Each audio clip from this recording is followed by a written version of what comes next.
The rain fell in sheets across the Gothic spires of Raven Hollow, washing away the day's grime, but doing little to cleanse the stench of corruption that had seeped into every corner of the once proud capital. Cale Durant pulled his coat tighter around his shoulders, watching from the shadows as Imperial guards marched past, their lanterns casting eerie halos in the mist. He'd chosen this particular alley precisely because the patrols avoided it, a small blessing in a city where the wrong glance could mark you for interrogation. 15 years as a Crown Inquisitor had taught Cale the value of patience. He'd interrogated revolutionaries, traitors, and spies without batting an eye, earned a reputation for extracting confessions where others failed. But lately, a cold exhaustion had settled into his bones. Each new assignment, each new enemy of the realm, brought to justice felt like another pebble added to the weight crushing his chest. Inquisitor Durant. The voice behind him was barely a whisper. Without turning, Cale replied, "Report." The Nightingale was spotted near the eastern docks. 3 Imperial guards dead. Clean work. No witnesses. A slight nod was Cale's only acknowledgement. The Nightingale, the Crown's most elusive target, a masked assassin responsible for 12 high-profile kills in the past year alone. Some claimed she was a myth, a convenient scapegoat for political assassinations. Others whispered she was a vengeful spirit, impossible to catch because she wasn't entirely human. Cale knew better. The Nightingale was flesh and blood. Her kills were too precise, too methodical to be anything but professional. And professionals made mistakes eventually. And the cipher? Cale asked. Intercepted before it reached the Northern Alliance. The Chancellor wants you at the palace. Immediately, the informant melted back into the shadows, leaving Cale alone with the rain and his thoughts. The Nightingale's latest victim had been Lord Blackthorn, the Imperial Treasurer, a man with access to military deployments, supply routes, and worse, the private correspondence between Chancellor Voss and his network of spies. If that information reached the Northern Alliance, the war that had been simmering for decades would explode into open conflict. An hour later, Cale stood in the opulent Chancellor's chambers, surrounded by maps, reports, and the sickly sweet scent of expensive incense. Chancellor Voss was a thin man with calculating eyes and hands that never seemed to stop moving. The Nightingale has become more than a nuisance, Inquisitor Durant, Voss said, his fingers tapping rhythmically against the ornate desk. She's now an existential threat. Lord Blackthorn's death is regrettable, but the information he carried, he paused, swallowing visibly, would destroy everything we've built. You want me to hunt her? Cale stated flatly. Not just hunt. I want her eliminated. Permanently. Voss pushed a sealed envelope across the desk. Your authorization. Full autonomy. Whatever resources you require. But Inquisitor, his eyes narrowed. This stays between us. The palace walls have ears. Cale took the envelope, noting the blood-red wax seal bearing the Chancellor's personal signet. And the other Inquisitors? Consider them compromised until proven otherwise. The Nightingale has evaded us too long. She has help, possibly from within our ranks. You suspect a traitor in the Inquisition?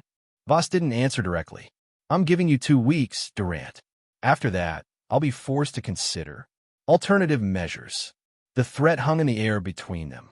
Alternative measures meant the Black Mages, practitioners of forbidden magic who served as the Chancellor's personal executioners. Cale had seen their handiwork once. He'd had nightmares for months. I won't fail, Cale said, tucking the envelope inside his coat. For your sake, I hope not. The next 3 days passed in a blur of information gathering and dead ends. The Nightingale was a ghost, leaving just enough evidence to confirm her existence, but nothing substantial enough to track. She was meticulous, careful, but Cale had one advantage. He'd been studying her kills, building a psychological profile that few others had bothered to assemble. He knew she preferred targets of moral ambiguity, officials known for corruption, brutality, or secret alliances with enemies. She killed cleanly, without unnecessary suffering. She never harmed civilians or servants. Most importantly, she seemed to possess intimate knowledge of palace routines and security measures. On the fourth night, when the bells of Ravenhollow Cathedral tolled midnight, Cale made his move. He had determined that the Nightingale wouldn't attempt to flee the city, not with every gate under triple guard. Instead, she would go to ground, waiting for the hunt to lose momentum.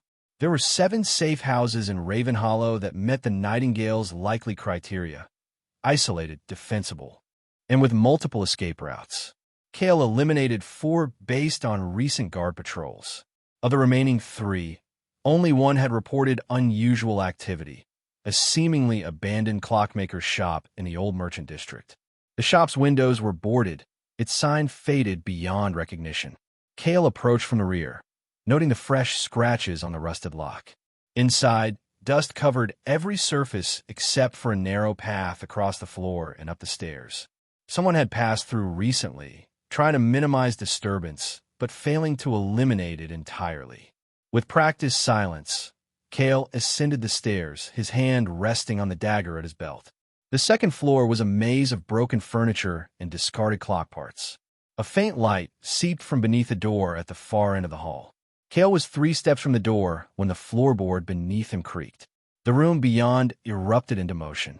By the time Cale kicked the door open, the window was already shattered, a dark figure leaping onto the adjacent rooftop.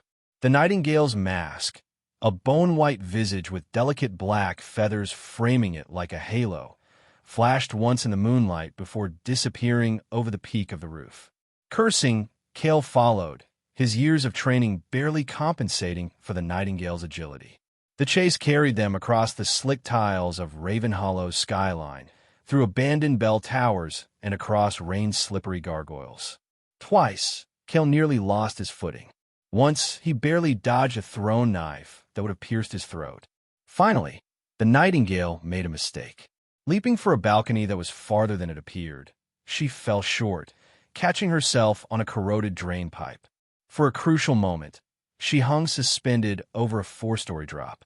Cale seized his chance, launching himself forward and catching her arm just as the pipe gave way. The momentum carried them both through a stained glass window and into what appeared to be an abandoned chapel. They hit the floor hard, rolling apart in a shower of colored glass. Cale recovered first, drawing his dagger and lunging forward. The Nightingale blocked with a forearm guard, spinning away and producing a slender blade from her sleeve. "Inquisitor Durant," she said, her voice distorted by the mask. "I wondered when they'd send you." "Surrender," Cale ordered, circling cautiously. "There's nowhere left to run." She laughed, a sound like dry leaves skittering across stone. "Is that what you tell all your victims before you drag them to the questioning chambers? You're a traitor and an assassin. Your death was ordered the moment you took your first contract. And you're the Crown's loyal hound," she countered, fainting left before slashing at his right side. "Do you ever question what you're protecting? Or who?" Cale parried the blow, noting her technique, formal training, possibly military. "I protect the realm."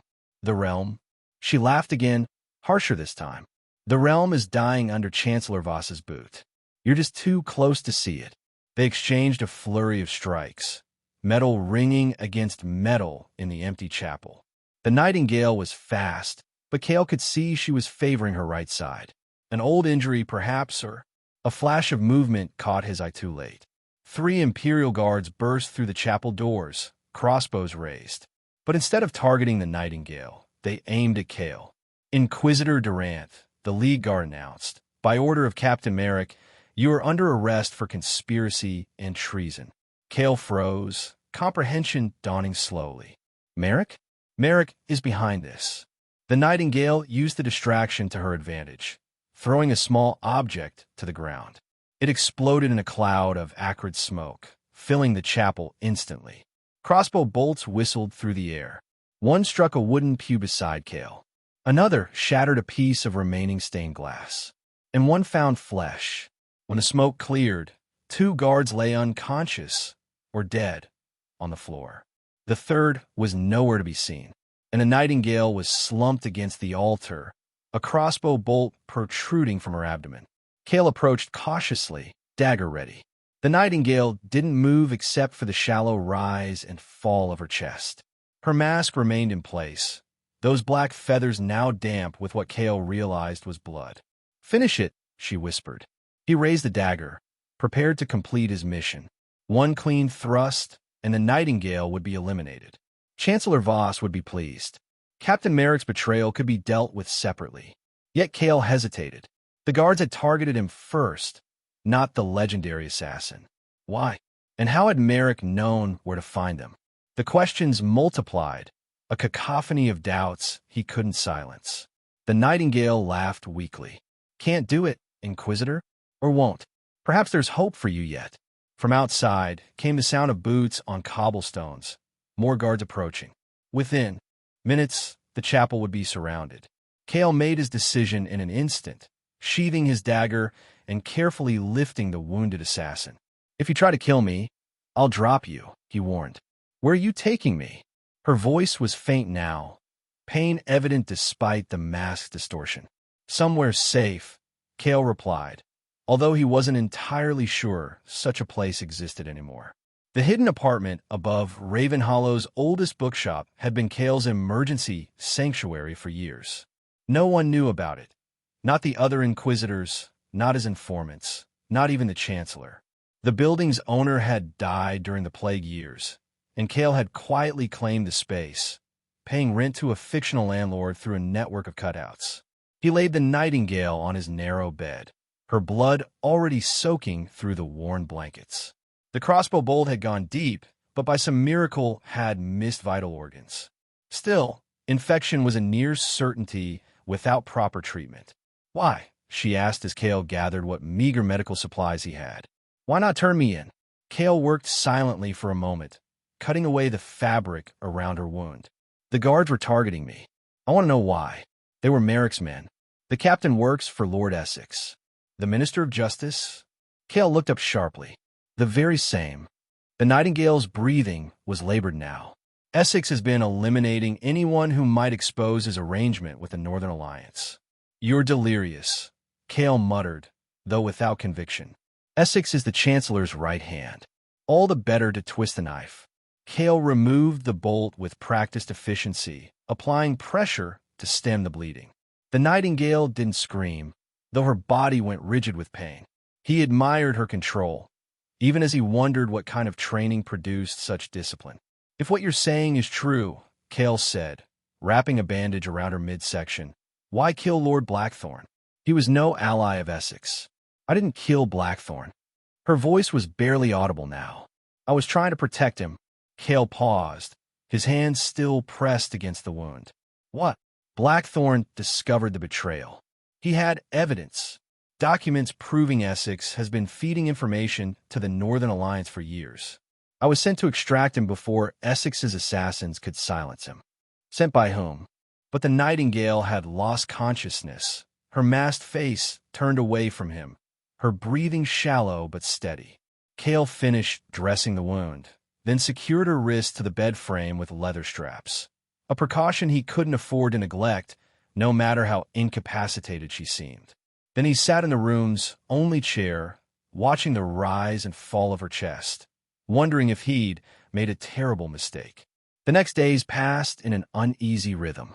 The Nightingale drifted in and out of consciousness, sometimes lucid, sometimes lost in fever dreams. Kale left only to gather supplies and information, returning to find her exactly as he'd left her, neither improved nor worsened. He learned that he was now officially a fugitive, accused of collaborating with the Nightingale and murdering 2 Imperial guards. His likeness circulated through the city, accompanied by promises of gold for information leading to his capture. Chancellor Voss had publicly disavowed him, claiming Kale had been corrupted by the very enemies he'd sworn to fight. Most disturbing were the rumors of black magic being employed in the hunt. Blood trackers, creatures conjured from the void that could follow a person's essence across any distance. If true, it meant the black mages had been unleashed, and Kale's time was rapidly running out. On the 5th night, he returned to find the Nightingale awake and alert, her wrists still bound but her posture suggesting improved strength. "The fever's broken," she said without preamble. Kale set down a bag of provisions, keeping his distance. "You're fortunate. That bolt was tipped with something." Poison, perhaps. Not poison. A sedative. Essex's specialty. She shifted slightly, wincing. You've been branded a traitor. Yes. Yet you haven't fled the city. Kale began unpacking the provisions: bread, dried meat, a flask of clean water. I need answers. And you think I have them? I think you know more than you're telling, Kale replied. About Essex, about Blackthorn, about why Captain Merrick would risk everything to have me killed. The Nightingale was silent for a long moment, the eye-holes of her mask fixed on Kale with unnerving intensity. Finally, she said, "Remove these restraints, and I'll tell you what I know. Do you take me for a fool? If I wanted you dead, Inquisitor, I've had ample opportunity. You sleep like the dead." Kale felt a chill. He'd been careful to sleep in short intervals, always with one hand on his dagger. Had she been watching him, testing him? The restraints stay. Then I have nothing to say. With deliberate slowness, Kale drew his dagger and approached the bed. The Nightingale didn't flinch, even when he placed the blade against the bindings.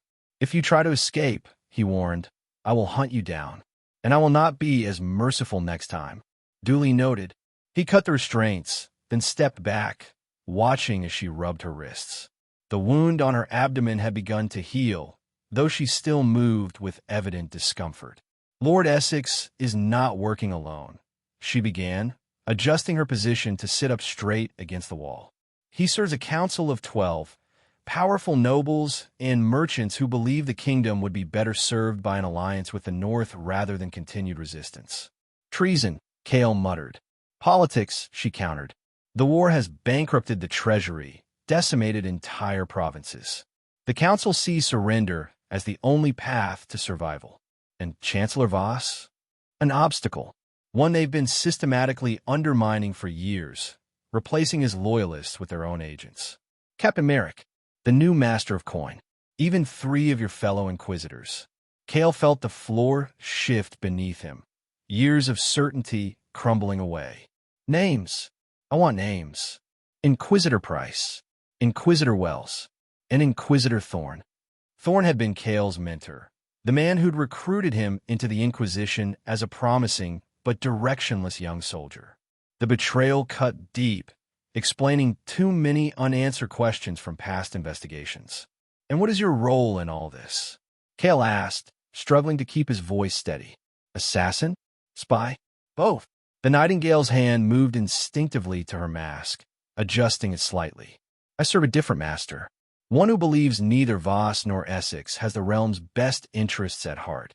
A third faction, an older one that remembers what the kingdom was before the endless wars and secret police, before chancellors became kings in all but name." Kale laughed bitterly. "You speak of ghosts. The old order died generations ago. Did it?" She leaned forward, defiance in every line of her body despite her injury. "Or was it merely driven underground, waiting for the moment to reclaim what was stolen?" Before Kale could respond, a sound from outside froze them both, the distinctive howl of a blood tracker, closer than it should have been possible for the creatures to approach without detection. "They found us," Kale said, already gathering essential supplies. "We need to move." The Nightingale stood with difficulty, pressing one hand against her wound. "The sewers. It's our only chance.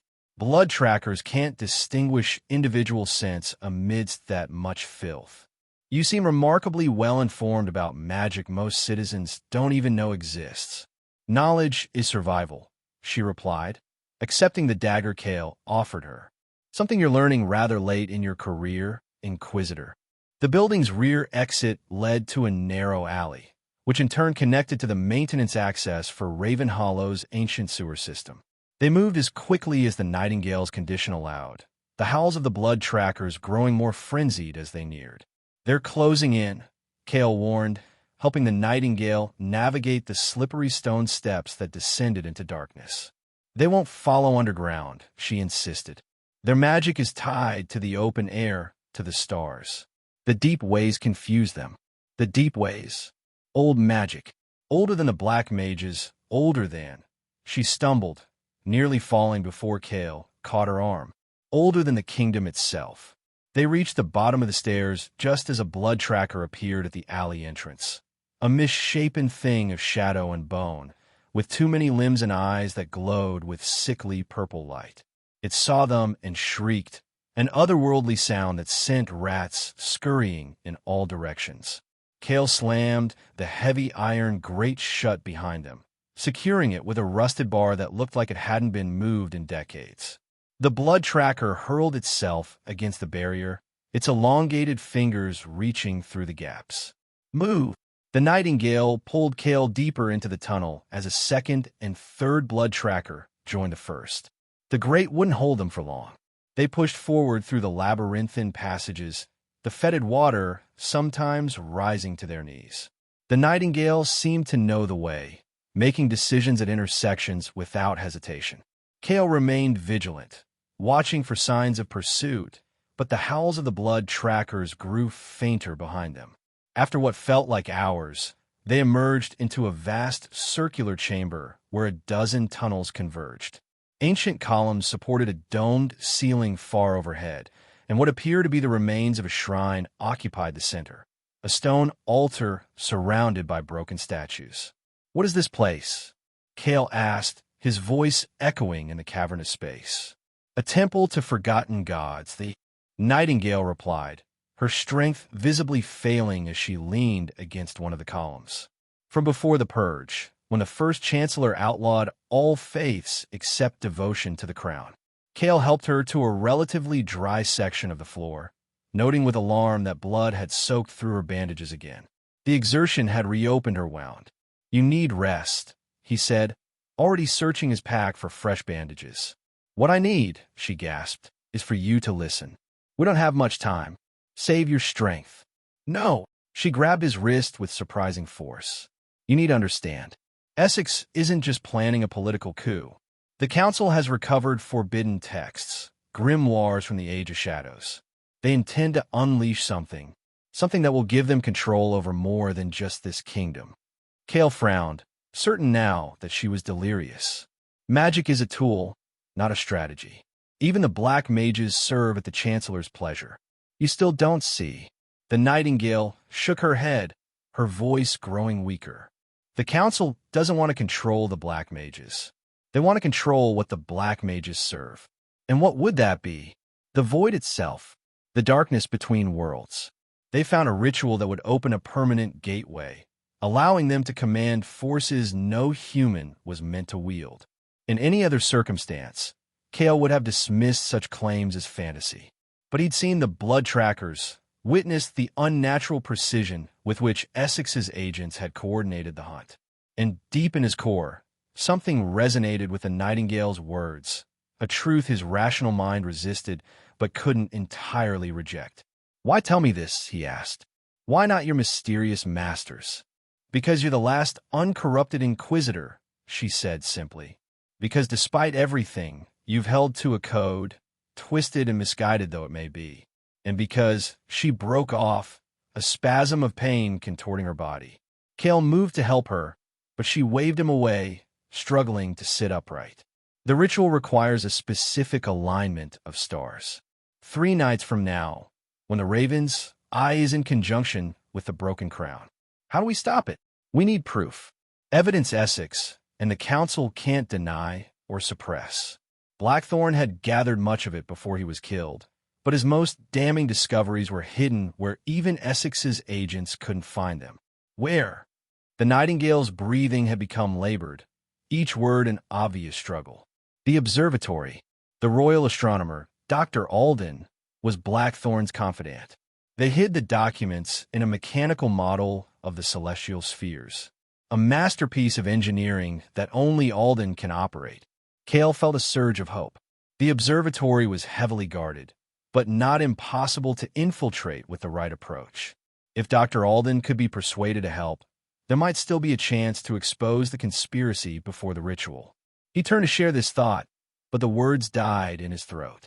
The Nightingale had slumped against the column, her mask askew, fresh blood pooling beneath her. "No," Kale muttered, rushing to her side. "No, not now." Her eyes behind a mask found his, a hint of ironic amusement visible despite her pain. Concerned for an enemy of the realm? Inquisitor? How? Unexpected. You'll survive, he insisted, pressing fresh bandages against the wound. We'll reach the observatory, find the evidence, stop the ritual. Not we, she whispered. The wound. The bolt carried more than a sedative. A slow poison. Essex's insurance policy. You knew. I suspected. Felt it spreading. Her hand covered his, stilling his futile efforts to stem the bleeding. Inquisitor. Kale, my time is ending. But before I go, you deserve to know the truth. With trembling fingers, she reached for her mask. Remove it, she said, her voice barely audible. Remove my mask, and you'll finally know who I really am. Kale hesitated, suddenly uncertain. The mask had become synonymous with the Nightingale, the faceless assassin, the legendary spy, the enemy he'd pursued for months. What lay beneath seemed almost irrelevant now, with conspiracy and magical catastrophe looming. Yet something in her fading voice compelled him. Gently, he lifted the mask from her face and froze. The features beneath were familiar, hauntingly, impossibly familiar. Older than he remembered, marked by years of hardship and struggle, but unmistakable nonetheless. Lyra, he breathed. Lyra Harlow, the daughter of the former master of Whispers.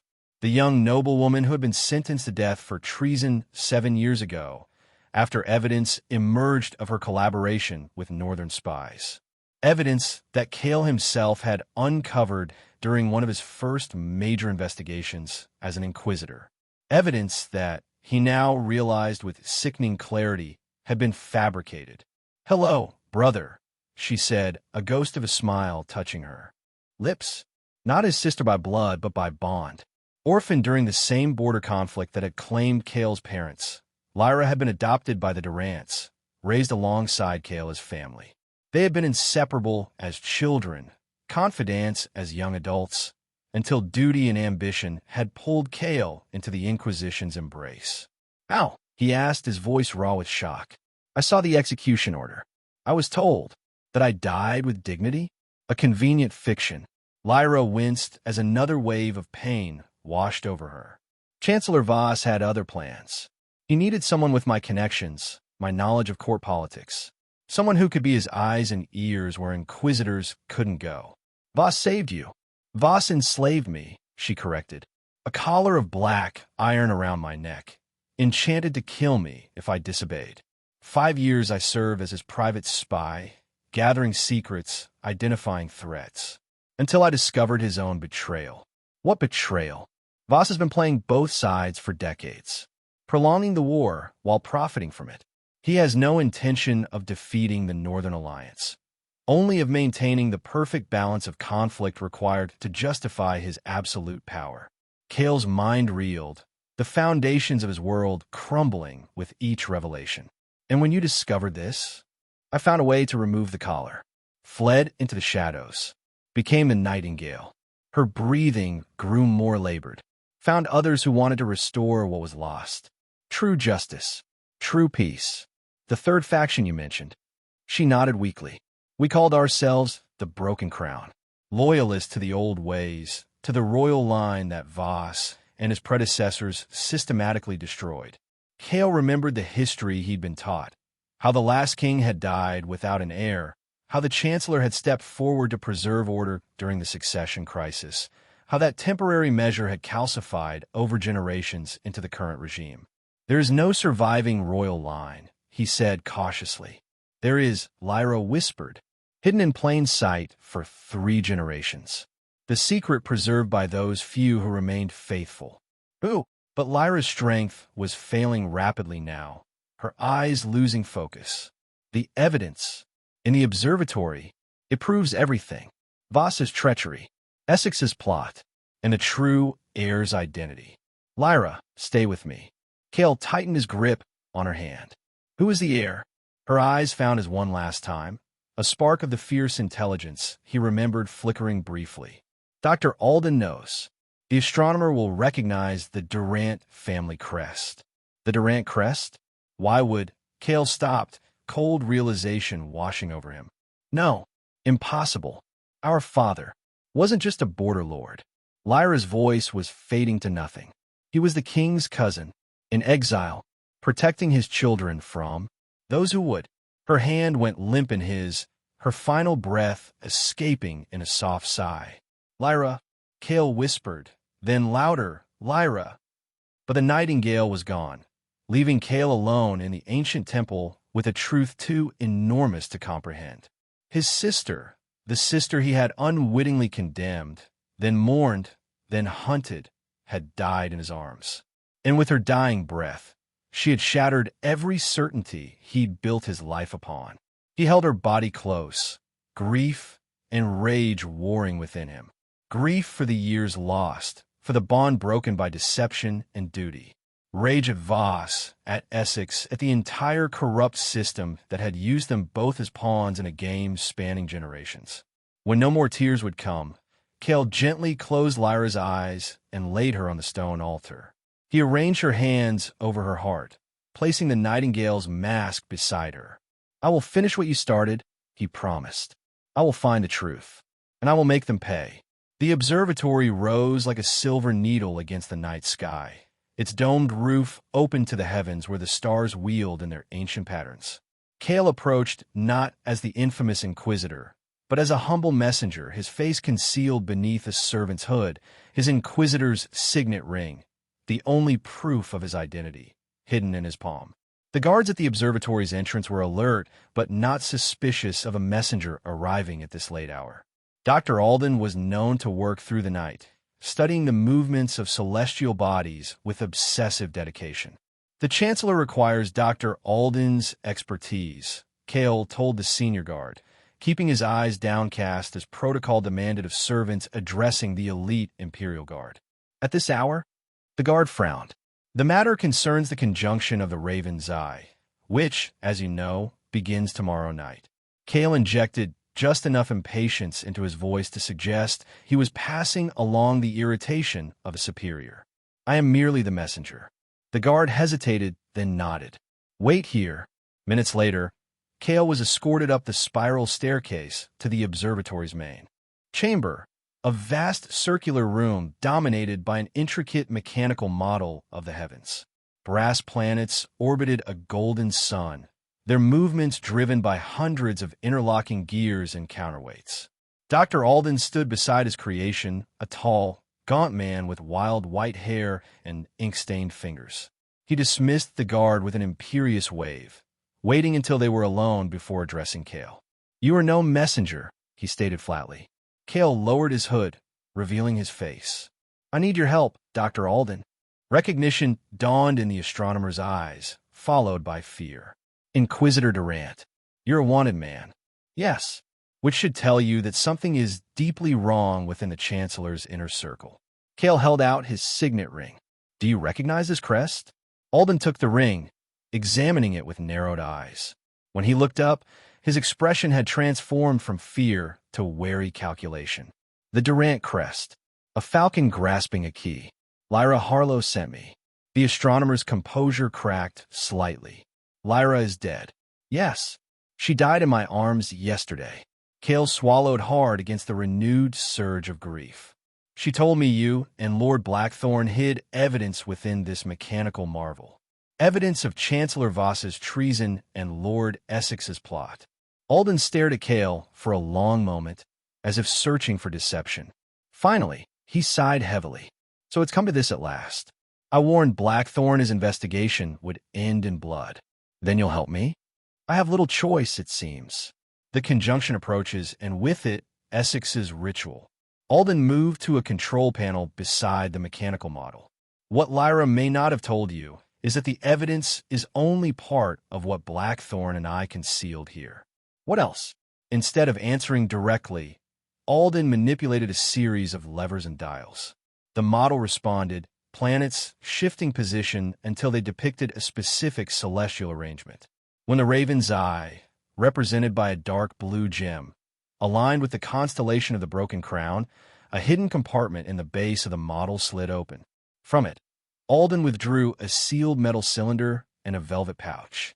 The cylinder contains Blackthorn's evidence, correspondence between Essex and Northern agents, financial records showing Voss's profit from prolonging the war, and testimony from witnesses who have since been eliminated.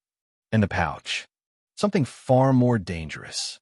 Alden's voice dropped to just above a whisper. Proof of your bloodline. With reverent care, he opened the pouch and removed a heavy gold ring. Unlike Cale's signet, this ring bore the royal seal, a crown encircled by 7 stars. The king's seal. Cale breathed, staring at the relic with a mixture of awe and disbelief. Not just any king's seal, Alden corrected. Your grandfather's seal. He entrusted it to your father when the first assassination attempts began, knowing the royal line needed to survive even if he did not.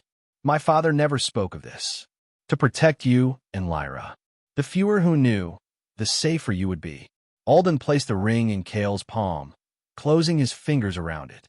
Your father was not a mere border lord, but the king's own brother, sent into exile with a false identity. And you, Inquisitor Durant, are the rightful heir to the throne of Ravenhollow. The weight of the ring seemed to pull Cale down, the revelation too enormous to process. He had spent his entire adult life serving the very regime that had murdered his family, hunted his bloodline, and corrupted the kingdom he was born to rule. Why tell me now? He asked, his voice hollow. What difference can it make with Essex's ritual mere hours away? Alden moved to a far corner of the observatory, unlocking a cabinet with a key he wore around his neck. Because the ritual requires royal blood to succeed. Essex doesn't know the true heir lives, but he has recovered the remains of your executed relatives, planning to use their essence as a conduit to the power he seeks. And if living royal blood were present instead, the ritual would be redirected. The power Essex seeks to channel into the void would flow into its rightful vessel instead. Alden removed a slender wooden box from a cabinet. You? Me? Cale took an involuntary step back. I'm no mage. No, but you carry the blood of the ancient kings who bound the magic of this land to their lineage centuries ago. Before chancellors, before inquisitors, when the void was first sealed. Alden opened the box, revealing a dagger with a crystalline blade that seemed to drink in the light around it. This is the King's Bane, the ritual dagger Essex will use to open the gateway. With it, royal blood can either unleash the void or seal it permanently. Cale stared at the dagger, the pieces falling into place with terrible clarity. Essex doesn't just want to control the void's power. He wants to become a conduit for it. Yes, and in doing so, he would be consumed, transformed into something no longer human, a puppet of forces beyond comprehension. How do we stop him? Alden closed the box, his expression grim. We can't stop the ritual from beginning. It's too late for that. But we can redirect it, if you're willing to take an immense risk. What risk? You must allow the ritual to proceed to its critical point. When Essex opens the gateway and attempts to channel the void's power, you must reveal yourself, shed your royal blood with the King's Bane, and claim your birthright. And if I fail, then the void consumes everything. You, Essex, Ravenhollow, perhaps the entire kingdom. Cale closed his fist around the royal seal, feeling its edges dig into his palm. Where will the ritual take place? The only place it could, the Chamber of Stars beneath the palace. An ancient temple Voss had sealed decades ago, when he first learned of its potential. A temple like the one in the sewers. Alden's eyes widened slightly. You've seen the old faith's sanctums? Yes, similar, but far more powerful. The Chamber of Stars sits at the confluence of ley lines, magical currents that run through the kingdom like veins. How do I reach it? There's a hidden entrance through the palace crypts. I can show you on map. Alden moved to his desk, hastily sketching the route. But Inquisitor, Cale, you must understand what awaits. Essex will have his inner circle present, including Captain Merrick and the corrupted Inquisitors. The Black Mages will be there to contain the Void's power until Essex can claim it. And Chancellor Voss? If he's learned of the ritual, he'll be there to stop it, not to save the kingdom, but to preserve his own power. He cannot allow Essex to succeed where he has failed. Cale tucked the royal seal into a secure inner pocket. And the evidence of their crimes? Take the cylinder. Should you succeed, You'll need it to convince the remaining loyal nobles and military commanders to support your claim. And if I don't survive, Alden handed him the cylinder, his expression softening slightly. Then at least the truth dies with you, not in some forgotten mechanical model. Kale accepted both the cylinder and the map, studying the route to the Chamber of Stars. The odds were overwhelming, the enemies numerous, and his only allies were a scholarly astronomer and the memory of a sister he had failed to recognize until it was too late. Yet something had awakened within him, a sense of purpose beyond the rigid duty that had defined his life as an inquisitor. Perhaps it was royal blood asserting itself, or perhaps simply the desire to honor Lyra's sacrifice. If I succeed, he said quietly, I'll need advisors I can trust. If you succeed, Alden replied with a thin smile, I would be honored to serve the true king. The palace crypts reeked of stale air and old death, the final resting place of chancellors and high officials whose loyalty had earned them proximity to power even in the grave. Kale moved silently through the sepulchral darkness, following Alden's map toward the hidden entrance to the Chamber of Stars. He had abandoned his Inquisitor's uniform, opting instead for nondescript clothing that wouldn't immediately mark him as either fugitive or official.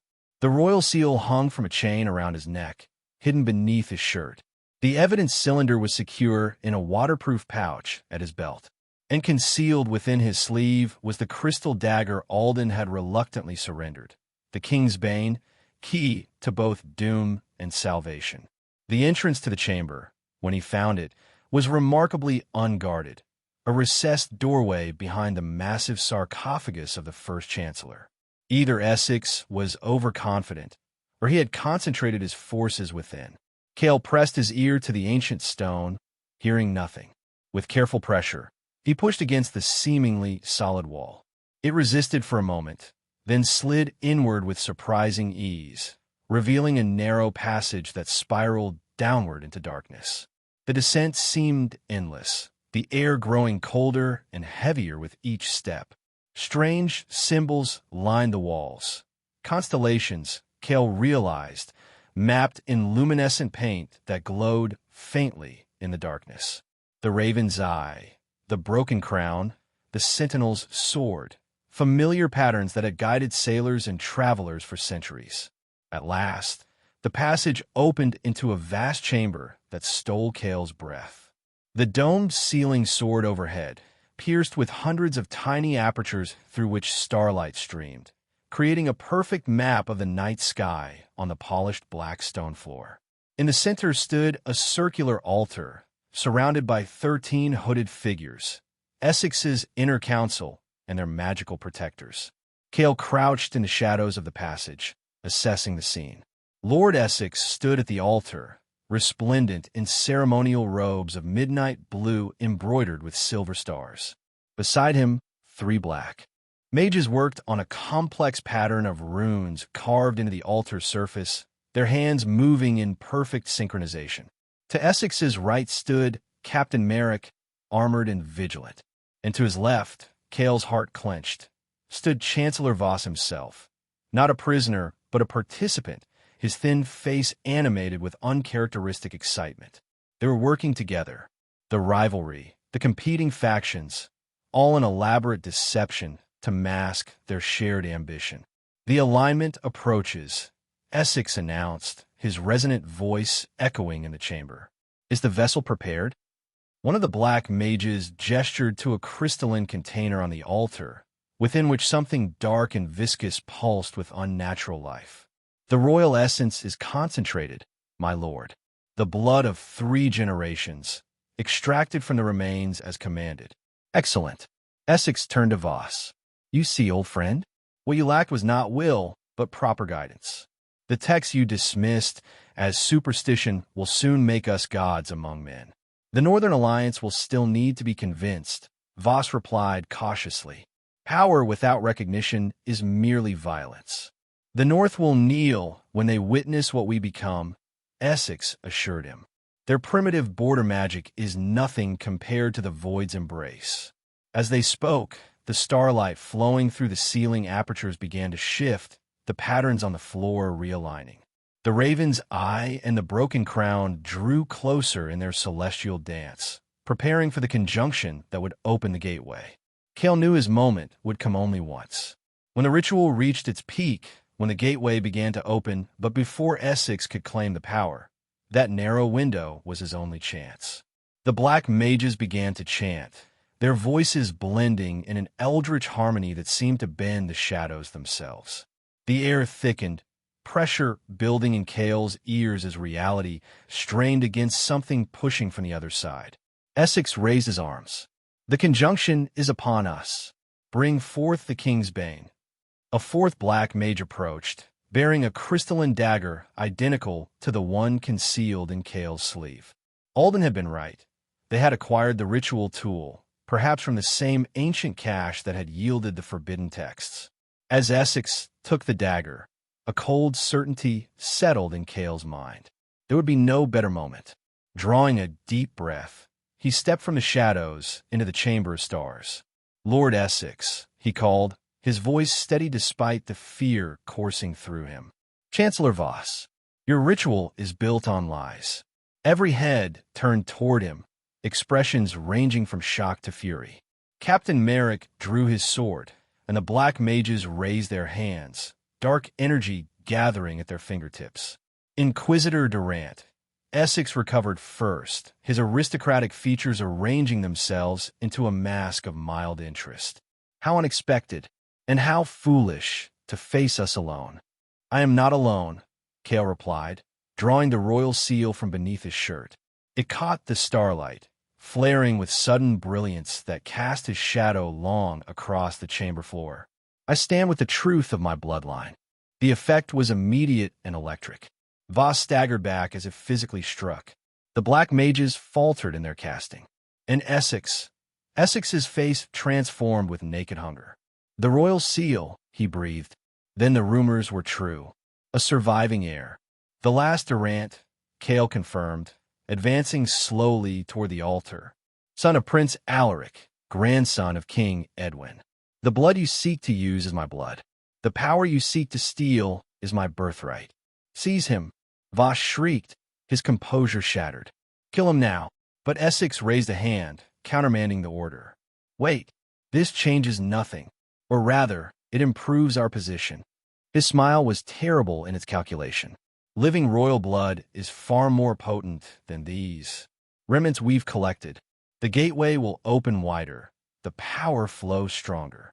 "You misunderstand," Kale said, now only steps from the altar. "I'm not here to be your sacrifice. I'm here to end this."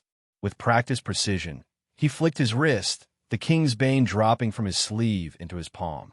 Before anyone could react, he slashed his own palm, letting royal blood spill onto the altar even as Essex lunged forward with his duplicate dagger. The effect was instantaneous and catastrophic. The starlight streaming through the ceiling intensified 100-fold, blinding in its brilliance. The blood, both from Kale's wound and from Essex's crystalline container, began to glow, the droplets rising into the air as if gravity had been temporarily suspended. "What have you done?" Essex screamed over the suddenly howling wind that circled the chamber. "Claimed what is mine," Kale answered, though he wasn't entirely sure himself what was happening. The floor beneath them trembled. The runes carved by the black mages sparked and smoked, rewriting themselves into new patterns. And in the center of the altar, a pinpoint of absolute darkness appeared, a tear in reality through which something ancient and terrible peered into their world. The void had been opened, but not as Essex had planned. The gateway was forming, but the power was flowing not into the usurpers, but into Kale himself. He felt it first as heat, a liquid fire racing through his veins from the wound in his palm, spreading throughout his body. Then came the knowledge, pouring into his mind like a river breaking through a dam. The ancient pact between the first kings and the land itself, the binding of wild magic to the royal bloodline, the sealing of the void breach that had nearly destroyed the kingdom in the forgotten past. And with the knowledge came power, raw, untamed power that threatened to consume him from within. Kale gasped, struggling to contain the torrent of energy surging through him. Essex, seeing his ambitions crumbling, abandoned caution. "Kill him," he roared, lunging forward with the Kingsbane. Cale raised his bleeding hand instinctively. A wave of force erupted from his palm, hurling Essex back into Captain Merrick and sending both men crashing into the chamber wall. The black mages moved in unison, black lightning crackling from their outstretched hands toward Cale. It struck an invisible barrier inches from his skin, dissipating in showers of dark sparks. "The blood protects its own," Cale murmured, understanding flowing with the power. Chancellor Voss, ever the survivor, was already retreating toward a hidden exit, abandoning his co-conspirators without hesitation. Cale gestured almost casually in his direction, and roots of solid darkness erupted from the floor, wrapping around the Chancellor's legs and holding him fast.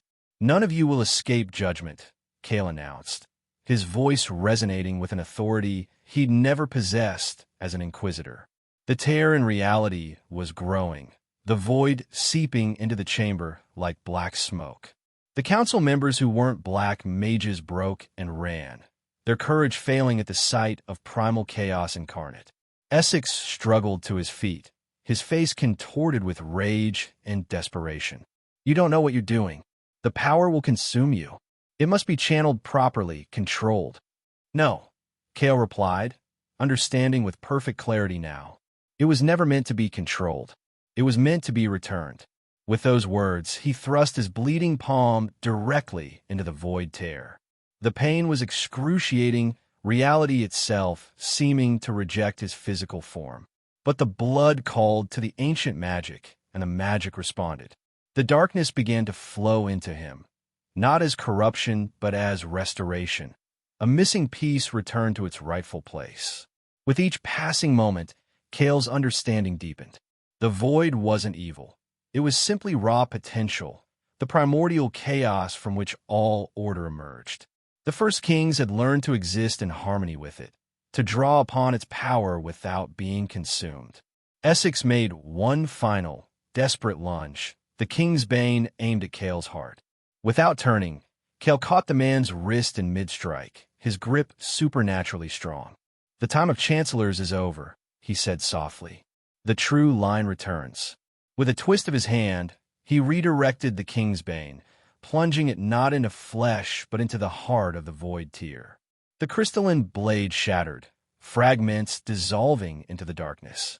The tear began to close, the void retreating not to some distant realm, but into Cale himself, sealing the breach from within. As the last of the darkness vanished, the Chamber of Stars fell silent.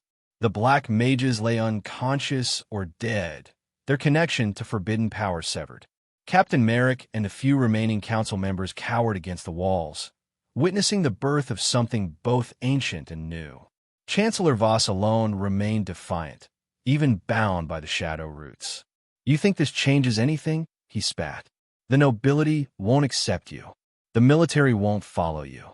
You're nothing but an inquisitor with delusions of grandeur." Cale approached him calmly, retrieving the evidence cylinder from his belt. "You're wrong, Chancellor. I have something you never had, the truth." He held up the cylinder. "Lord Blackthorn's final gift to the kingdom. Proof of your crimes, your corruption, your betrayal." Fear finally broke through Voss's arrogance. "What do you intend to do with me?" "Justice will be served," Cale replied. "But not Inquisitor's justice. True justice under law restored." He turned to the remaining witnesses, these former powers who now stared at him with mixture of terror and awe. "Spread the word. The Durant line lives. The true king has returned to Ravenhollow. Those loyal to the realm will be welcomed. Those who cling to corruption will face judgment." As dawn broke over the city, Cale Durant emerged from the palace not as a fugitive inquisitor, but as the rightful heir to a throne long thought abandoned. The royal seal hung openly around his neck, glinting in the morning light. Within his veins flowed not just royal blood, but the ancient power that had once bound the kingdom together. The path ahead would not be easy. Loyalties would need to be tested, alliances formed, a broken system dismantled and rebuilt. There would be resistance from those who had profited under the Chancellor's regime, and skepticism from those who had forgotten what true leadership looked like. But as Cale gazed across the city, his city, he felt a sense of purpose that transcended the rigid duty of his Inquisitor days. He would honor Lyra's sacrifice by building something worthy of it. He would transform the knowledge gained through darkness into light for his people. And somewhere in the kingdom's vast archives, alongside the historical records of chancellors and inquisitors, a new chapter would begin.